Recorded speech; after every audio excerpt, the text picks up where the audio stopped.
اعوذ باللہ من الشیطان الرجیم بسم اللہ الرحمن الرحیم یا ایھا الناس اتقوا ربکم الذی خلقکم من نفس واحدۃ۔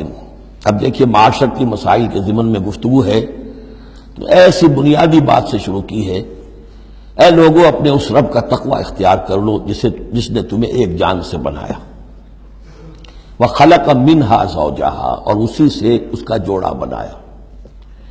یہاں یہ نوٹ کرنے والی بات ہے کہ یہاں حضرت آدم کا لفظ نہیں ہے کہ آدم سے ان کا جوڑا بنایا، بلکہ نفس سے بنایا۔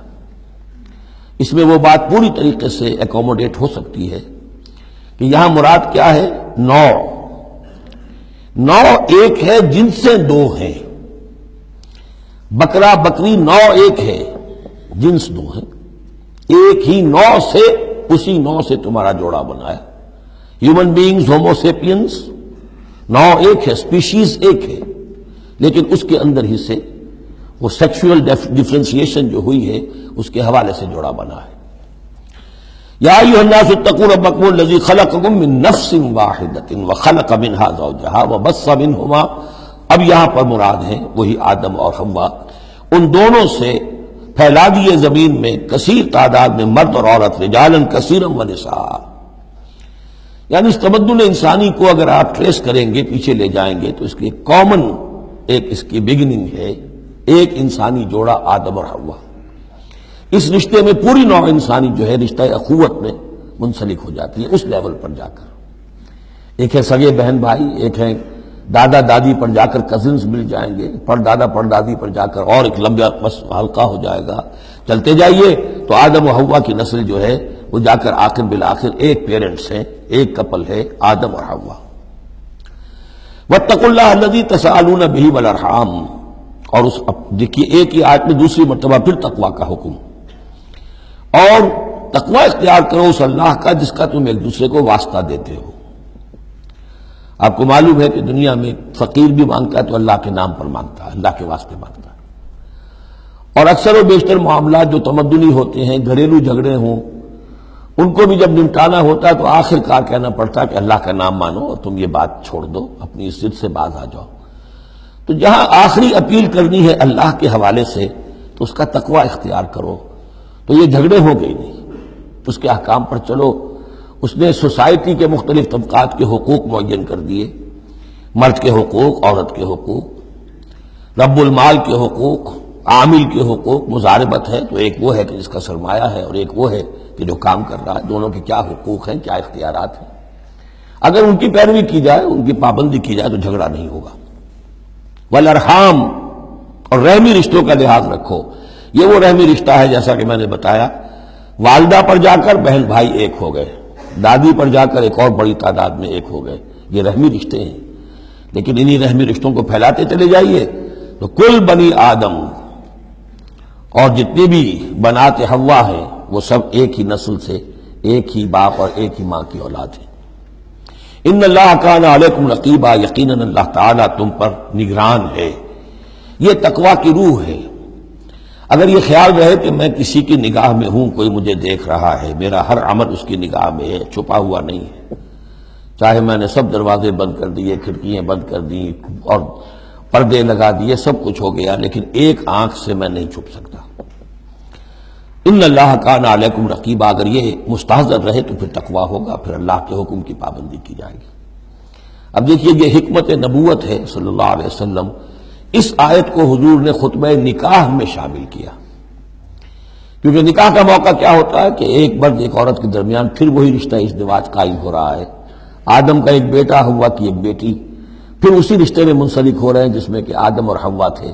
جس طرح ان سے نسل پھیلی ہے، اب ان سے آگے نسل بڑھے گی۔ لیکن یہ کہ پورے معاشرتی معاملے میں، خاندانی معاملات میں، عائلی معاملات میں، جیسے سورہ بقرہ میں ہم نے دیکھا کتنی مرتبہ واتقوا اللہ واتقوا اللہ واتقوا اللہ، تقوی نہیں ہوگا تو پھر خالی قانون جو ہے اس کے اندر وہ تاثیر نہیں ہوا کرتی۔ قانون کو تو تختہ مشق بھی بنایا جا سکتا ہے، ولا تتخذوا آیات اللہ ہزوا، اللہ کی آیات کا ٹھٹا ہی نہ بنا دو، کہ قانون کا تقاضا تو پورا ہو رہا ہے لیکن اس کی جو روح ہے وہ بالکل ختم ہو جاتی ہے۔ وآتوا الیتامی اموالہم، اور وہ جو دبے ہوئے طبقات ہیں ان میں سے یتیم ایک اہم طبقہ تھا، ان کے کوئی حقوق نہیں تھے، مال ان کے ہڑپ کر لیے جاتے تھے، کمزور تھے۔ وآتوا الیتامی اموالہم ولا تتبدلوا الخبیث بالطیب، ان کا مال جو ہے اس میں سے اچھا اچھا مال لے لیا، برا ان کو اپنا برا مال ان میں شامل کر دیا۔ انہیں کیا پتہ چلا؟ اگر اول تو یہ کہ ہڑپ ہی کر گئے، نہیں تو بہت متقی ہوئے تو چلیے تعداد پوری کر دی، لیکن یہ کہ ان کا جو اچھا مال تھا اپنے طرف لے لیا اور ردی مال ادھر لگا دیا۔ وَلَا تَأْكُلُوا أَمْوَالَهُمْ إِلَىٰ أَمْوَالِكُمْ، اور ان کے مال اپنے مالوں میں شامل کر کے ہڑپ نہ کرو۔ إِنَّهُ كَانَ حُوبًا كَبِيرًا، یقیناً یہ بہت بڑا گناہ، بہت بڑے بوال کی بات ہے۔ وَإِنْ خِفْتُمْ أَلَّا تُقْسِطُوا فِي الْيَتَامَىٰ، اور اگر تمہیں اندیشہ ہو کہ تم یتیم بچیوں کے بارے میں انصاف نہیں کر سکو گے، یعنی یتیم ایک تو لڑکا ہوا، چلیے اس کی ایک زندگی ہے، ایک خاص حد کو پہنچنے کے بعد وہ ایک انڈیپینڈنٹ لائف اختیار کر لے گا۔ یتیم لڑکی کا معاملہ یہ ہوتا تھا کہ وہ یہ کہ کوئی ولی ہے، اس سے انہیں نکاح بھی کر لیا لڑکی سے تاکہ اس کا مال بھی قبضے میں آ جائے، اور چونکہ یتیم ہے اس کے پیچھے اس کے حقوق کی نگہداشت کرنے والا کوئی ہے ہی نہیں۔ اگر ماں باپ ہوں تو ظاہر بات ہے کہ پھر وہ بچی کے حقوق کے بارے میں بھی تو کچھ بات کر سکیں، لہذا جس طرح چاہیں اس پر ظلم کریں، ان کا کوئی پرسان حال نہیں۔